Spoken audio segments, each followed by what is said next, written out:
E aí, pessoal, tudo certo? Hoje a gente vai encarar um tema que eu sei que tira o sono de muita gente que está na batalha dos concursos, principalmente para a área fiscal como o Cefaz Goiás. Vamos falar das exceções do novo sistema de tributação, o IBS e a CBS. A ideia aqui é a gente entender a lógica por trás de tudo, sabe? Para não ter que ficar só na decoreba. Vamos desmistificar isso de uma vez por todas. Bora lá! Bom, essa é a pergunta de US$ 1 milhão, né? Se a ideia era simplificar, por que criar tanta regra diferente? A resposta, no fundo, é que o Brasil é complexo. O objetivo era ter uma regra única, linda, mas na prática foi preciso ajustar o texto para proteger setores importantes, para ajudar a população de baixa renda e, claro, por causa de toda a negociação política. Cada exceção que a gente vai ver aqui tem um porquê. Então, esse aqui é o nosso mapa da mina para hoje. A gente vai passar por cada um desses pontos, passo a passo, de um jeito bem didático. No final, eu garanto que a visão sobre como essas exceções funcionam e, o mais importante, o que a sua banca pode cobrar, vai estar muito mais clara. Então, vamos começar pelo começo, pela base de tudo. A ideia original da reforma era genial na sua simplicidade.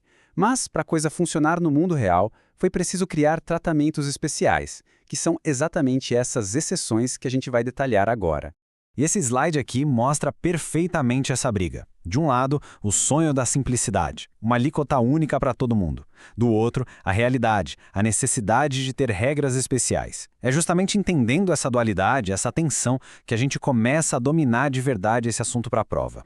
Agora, vamos por uma das estrelas da reforma, o famoso cashback. A ideia por trás dele é genial: tornar o nosso sistema de impostos menos regressivo. O que isso quer dizer em bom português? Quer dizer que o imposto não pode pesar mais no bolso de quem ganha menos.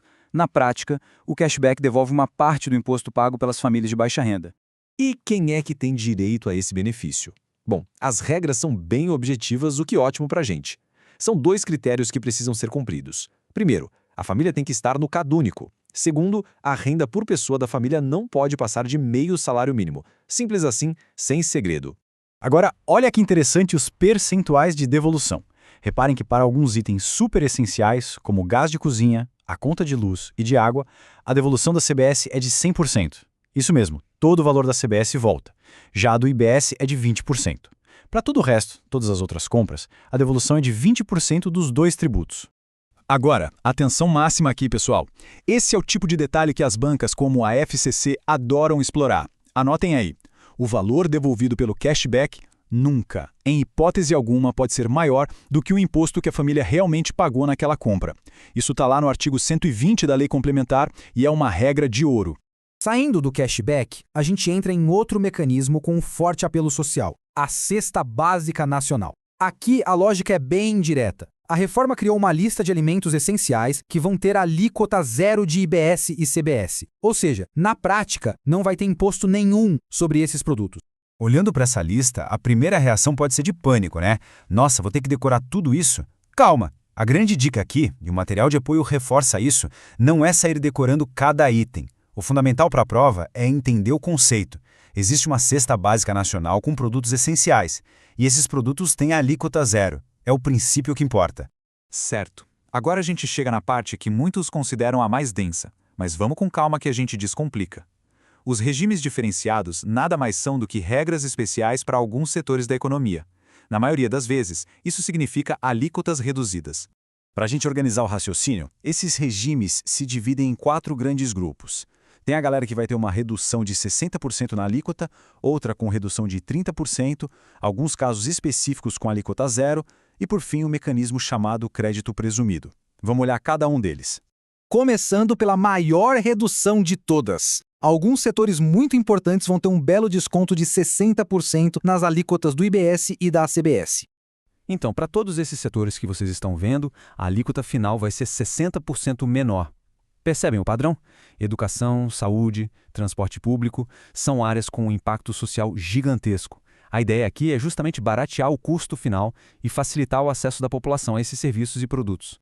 Beleza, agora vamos para a segunda faixa de redução, a de 30%. É um benefício um pouco menor, mas ainda assim bem significativo.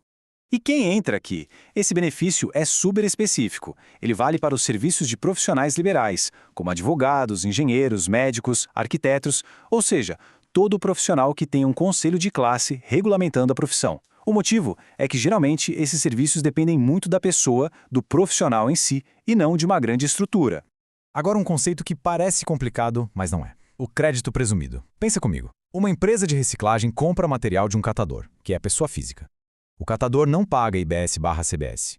Para não quebrar a cadeia de crédito da empresa, a lei presume que ali teve um imposto e dá um crédito para a empresa. É uma sacada inteligente para fazer a roda da economia girar. E aqui tem um detalhe importante, uma regra de transição. O jeito de calcular o crédito presumido na compra de bens usados vai mudar. Durante a transição, até o final de 2032 para o IBS, o crédito é calculado com base na alíquota de quando a empresa revende o produto. Depois que o sistema estiver 100% implementado, o cálculo passa a ser sobre a alíquota de quando a empresa comprou o produto. Fiquem ligados nessas datas.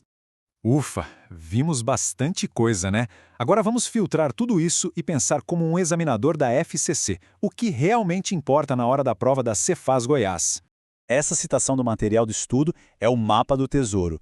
Para os regimes diferenciados, o foco é esse: saber quais setores ganham benefício, lembrar dos percentuais, principalmente 60% e 30%, e ficar de olho nas regrinhas especiais, como as do crédito presumido. É isso que vai cair. Vamos testar? Pergunta com cara de prova. O cashback pode ser maior que o imposto pago? A resposta é um sonoro não. Lembrem do artigo 120. Em nenhuma hipótese, o valor devolvido pode ser maior do que o imposto que a pessoa efetivamente suportou. Essa regra não tem exceção. Mais uma, para fixar. Para a empresa poder usar o crédito presumido, o que ela precisa fazer? São duas condições obrigatórias. Primeiro, emitir um documento fiscal eletrônico da operação. E segundo, comprovar que de fato pagou o fornecedor. Sem essas duas coisas, nada de crédito. Então, para a gente amarrar tudo que conversamos, a reforma tenta equilibrar o sonho da simplicidade com a necessidade de exceções. O cashback e a cesta básica são os braços sociais da reforma. Os regimes diferenciados atendem a setores específicos e aqui os números mágicos são 60% e 30%.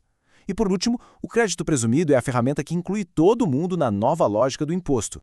E para a gente fechar, a minha dica final é essa.